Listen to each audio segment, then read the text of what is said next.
It's a problem plaguing 11 million people in the United States, including 300,000 here in our state. Identity theft. It's getting worse, too. With smartphones and social media, there are so many more ways for thieves to come after you.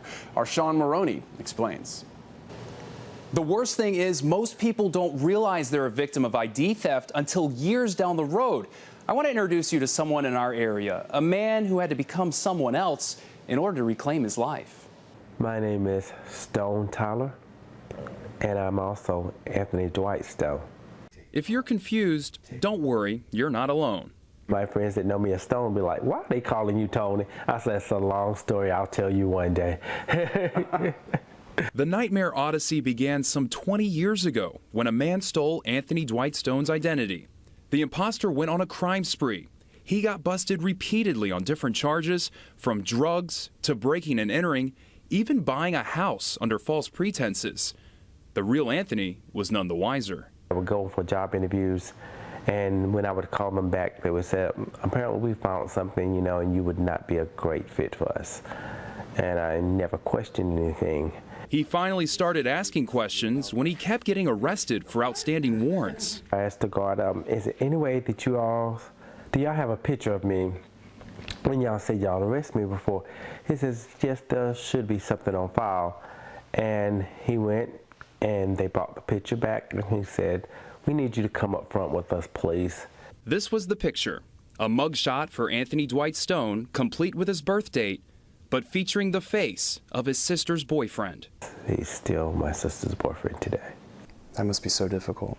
Me and my sister's relationship has become stronger since my mother's passing, but it takes time. It takes time.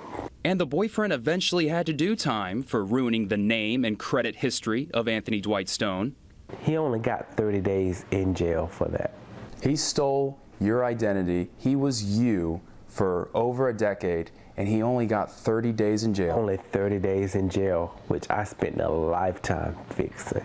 Fixing meant taking extreme measures, including the birth of Stone Tyler. I had to change my whole name, my social security number.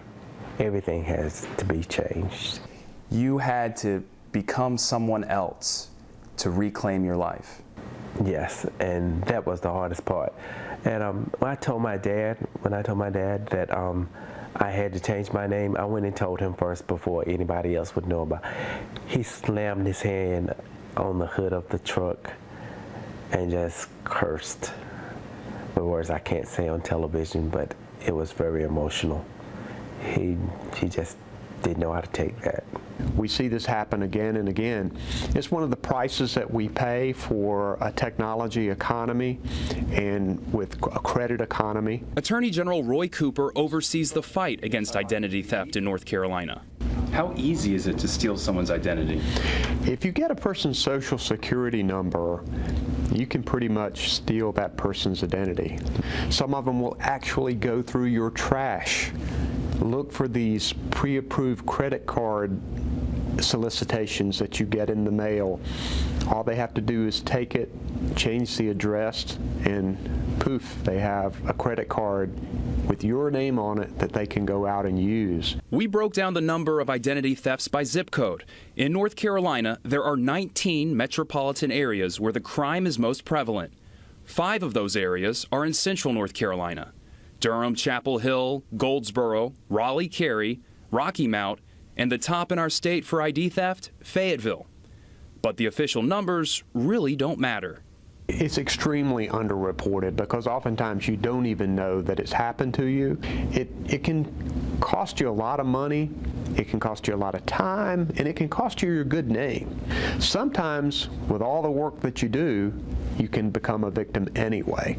That's something Stone Tyler knows all too well. This is Anthony Dwight Stone's dead box. When I go through this box, I feel like sad because it's like, you know, I should have been through with that school. I should be out of college now. It's just a lot of stuff in here that's kept me from doing a lot of things. One day I'll be able to take this box and bury it for good. But for right now, it needs to stay in a closet. You came into this world under one name, you're going to leave this world under another. How does that affect you? They say that you'll meet your family that has gone on before you, It's going to be amazing if that's so, how they're going to interact with me, what are they going to call me. What name will be on your tombstone? I'm not sure what I'm going to do at this point. I'm not sure. Anthony Dwight Stone's past might be painful, but Stone Tyler's future is hopeful.